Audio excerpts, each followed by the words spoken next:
সবগুলা প্রতিষ্ঠান দেশের দলীয়করণ করা হচ্ছে এবং দেশের বিচার ব্যবস্থা থেকে শুরু করে সব জায়গায় আমরা যে সংস্কারের কথা বলেছি, ঐকমত্য কমিশনে গণভোটের মাধ্যমে যে সংস্কারের সম্ভাবনা তৈরি হয়েছিল, বিএনপি সরকার সব সম্ভাবনাকে নষ্ট করে দিচ্ছে। শুধুমাত্র আওয়ামী লীগের জায়গায় একটা বিএনপির সরকার প্রতিস্থাপিত হয়েছে এই নির্বাচনের মধ্য দিয়ে। কিন্তু আমরা বারবার বলেছি আমরা কোনো দলের পরিবর্তন নয়, ব্যক্তির পরিবর্তন নয়, ক্ষমতা কাঠামোর পরিবর্তন চাই।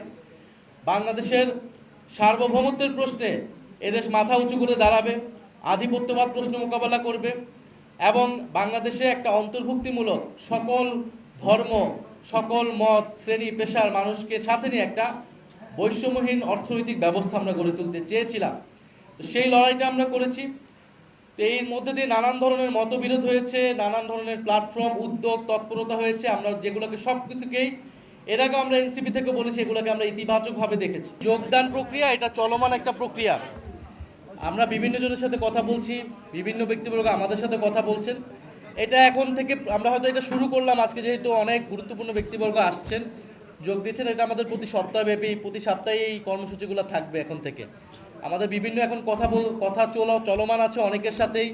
আমরা চেষ্টা করছি, বিশেষত গণ অভ্যুত্থানের সময় যারা যুক্ত ছিলেন আমাদের সাথে, বিশেষত প্রাইভেট বিশ্ববিদ্যালয়ের শিক্ষার্থী, তাদেরও একটা অংশ আমাদের সাথে যুক্ত হবেন খুবই শীঘ্রই।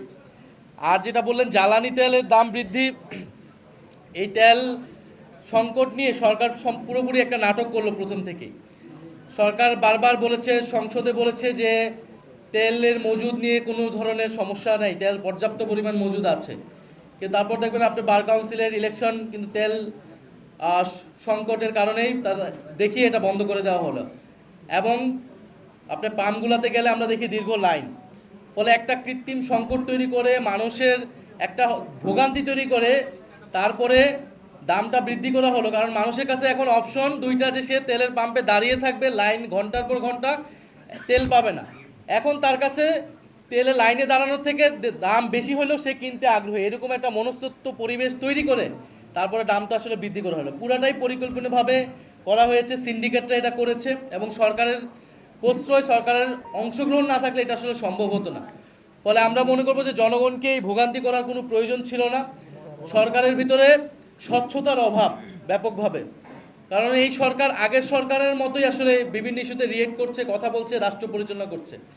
আমরা চেয়েছিলাম একটা অ্যাকাউন্টেবল গভর্নমেন্ট, আমাদের কাছে সেই ধরনের কোনো অ্যাকাউন্টেবিলিটি তারা নিশ্চিত করছে না। সরকারের বিরুদ্ধে কথা বলার জন্য চিফ হুইপের সমালোচনামূলক পোস্ট শেয়ার করার কারণে মানুষ গ্রেফতার হয়ে যাচ্ছে, বাক স্বাধীনতা হরণ হচ্ছে।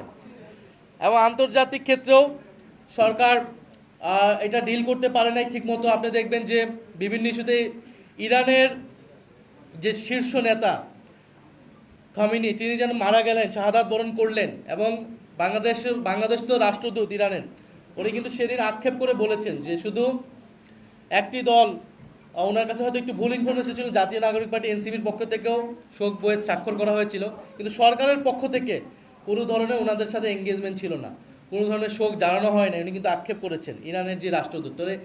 ফলে কূটনৈতিক জায়গায় তো সরকার কোনো ভারসাম্যমূলক কূটনৈতিক গ্রহণ করছে বলে আমাদের কাছে মনে হচ্ছে না।